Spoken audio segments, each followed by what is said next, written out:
Fé ativa, o discipulado que produz cristãos que levam Deus a sério. Vamos falar de coisa boa?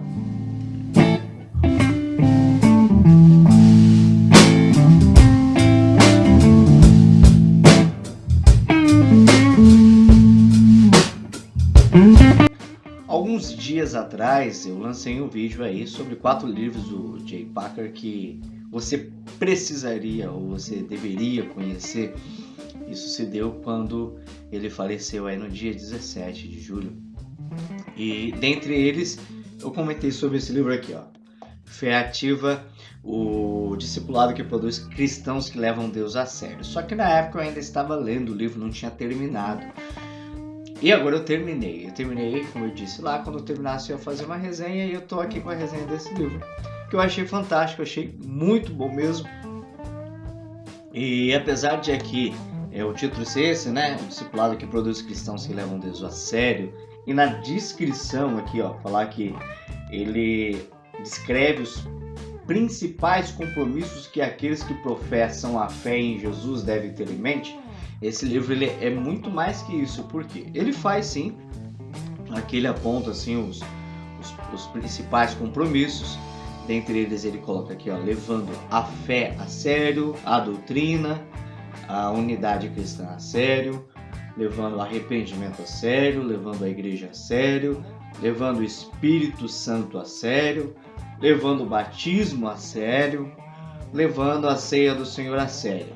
Ele realmente apresenta essas principais doutrinas, ele ensina sobre a doutrina e ensina como nós devemos nos comportar com relação a elas, né? Como que a gente deve professar a fé, como que a gente deve agir com relação a essas doutrinas, essas principais doutrinas. Só que o que eu percebi nesse livro é que, como eu disse lá no outro vídeo, ele parece demonstrar que está muito chateado com a sua igreja, a igreja anglicana, e ele cita muito a igreja anglicana lá do Canadá, por conta de desvios teológicos. Ele até cita aqui uma certa manobra que eles fizeram para conseguir introduzir um ensino anticristão dentro da igreja, um comportamento anticristão, antibíblico dentro da igreja, dizendo que aí o que seria o credo deles, né, não proibia aquilo, expressamente não proibia. Então eles estavam considerando o credo deles não a Bíblia, mas o credo deles para dizer que não existia proibição de fazer aquilo, então não teria problema, eles estavam introduzindo isso dentro da igreja. Então a primeira parte aqui, quando a gente pega a introdução, as primeiras observações que ele faz, e até no meio do caminho mesmo, quando ele vai falando sobre as doutrinas, ele cita muito essa situação, que é a situação de que abandonou-se o estudo bíblico.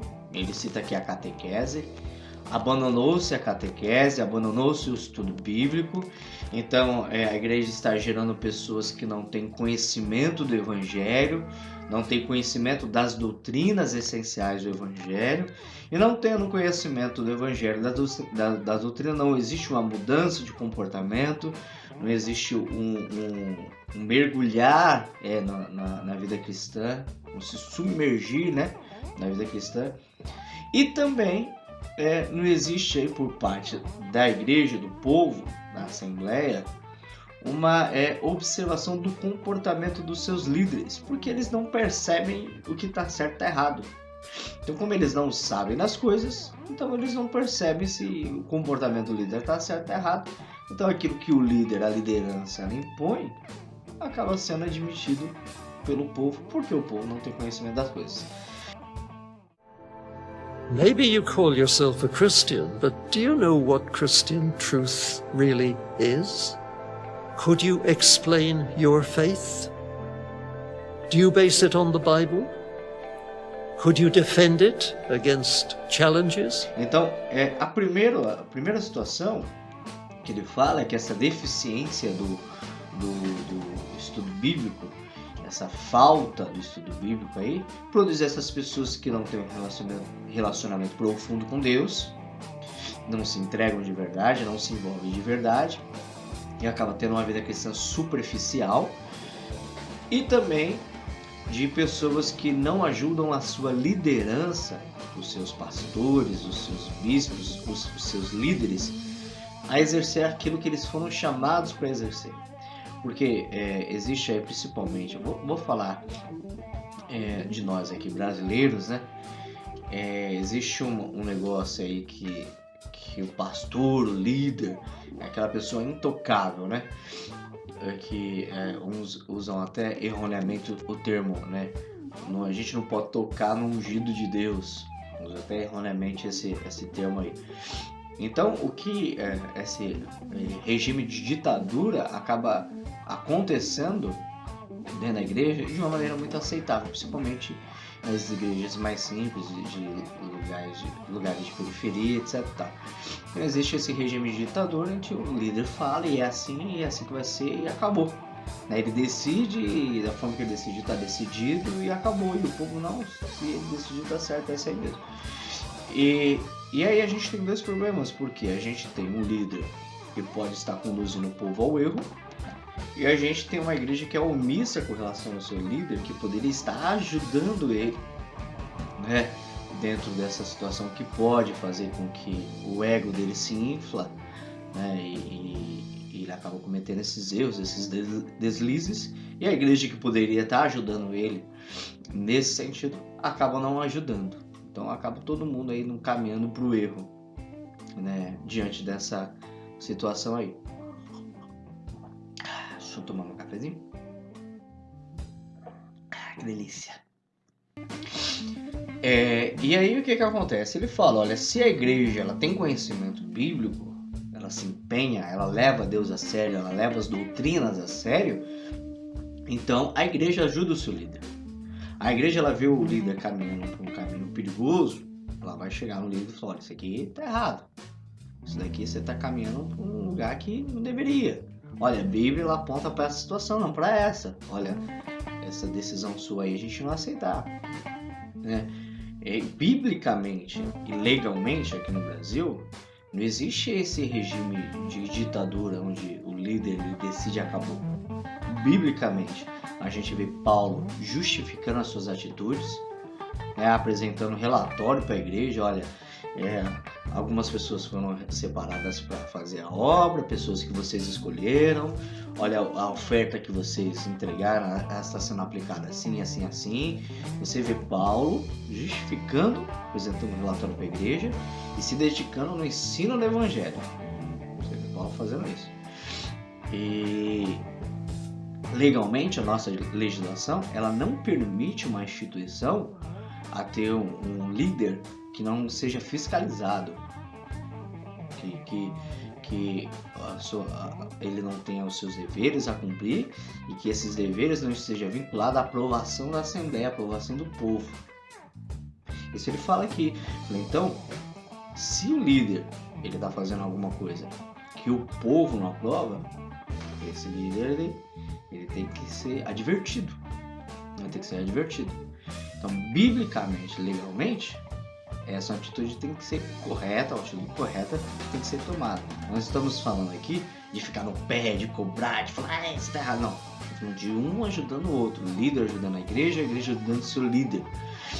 Tudo isso é possível se o povo souber o que está acontecendo, o povo conhecer de Bíblia, conhecer a palavra de Deus, conhecer a vontade de Deus, conhecer aquilo que Deus espera de nós como igreja, como instituição, como cristãos, como discípulos, e assim tudo isso será possível.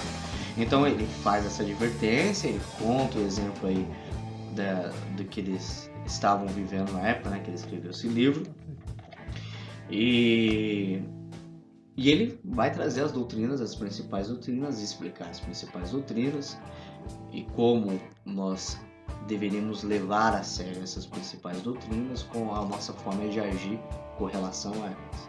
É um livro fantástico, fantástico mesmo. Se você tiver interesse em abrir a sua mente para essa situação, né, de como a igreja ela tem que caminhar nos nossos dias, isso é uma advertência. A gente tem uma igreja aqui tradicional, que é a igreja anglicana, que está traçando caminhos perigosos, né? Isso deve nos despertar, independente da sua denominação, independente de onde você congrega. Isso deve nos despertar, observar as coisas. Isso e essas observações ele nos alerta, abre os nossos olhos, sabe? Ele deixa a gente atento por esse sentido. E também a questão das doutrinas principais. Agora, se você, eu quero esse livro por causa dessas principais doutrinas, eu quero conhecer melhor essas principais doutrinas, eu quero saber como aplicar. E ele vai fazer uma abordagem direta aqui, mas se o seu interesse é só pelas doutrinas, eu indicaria esse livro aqui. Cadê? Aqui. Vocábulos de Deus. Posso te dizer que eles se complementam.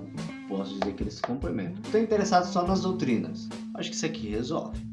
Olha, eu quero saber essa relação de igreja com liderança, com a aplicação da doutrina. Esse daqui. Compra tudo, nego. Compra tudo. Põe um monte de coleção do J. Packer na sua estante, coisa mais linda. Como eu observei lá no outro vídeo, eu vou falar aqui de novo. Olha, eu coloquei a fitinha aqui, tá vendo? Coloquei a fitinha porque a capa disso daqui não é uma capa muito boa, não. Começou a descascar aqui, ó. Tá vendo? Começou a descascar. Consegue ver aí? Pois é. Por quê? Porque não é bem feito. Se fosse bem feito, não teria esse problema. Aí eu coloquei a fitinha aqui, ó, para não estragar por completo. Mas esse é um livro maravilhoso, vale a pena comprar, vale a pena dedicar o seu tempo na leitura. É um livro que desperta, um livro que nos deixa atento, é um livro que vale super a pena. Fechou? Então, até a próxima.